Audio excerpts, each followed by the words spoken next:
Guys, dito tayo sa sa palengke. Bumili tayo ng pansit. Ayan oh. Papadala ko mamaya sa Superlines. Abangan nyo na lang. Maraming salamat sa inyo. Andito tayo sa tindahan. Ito na guys. Ang bigat pala. Ayan. 5 kilo yan. Oh, ayan.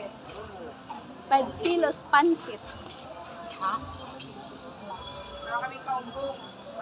Kailangan ko palang bumili ng bag. Mabigat pala to.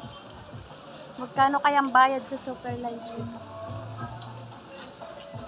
Dito tayo guys sa may palengke. Bumili tayo ng pansit at saka palaman. Ayan. Papadala natin mamaya sa Superlines. Shout out Provinciana 1.0 here in Camarines Norte. Thank you so much. Bye-bye.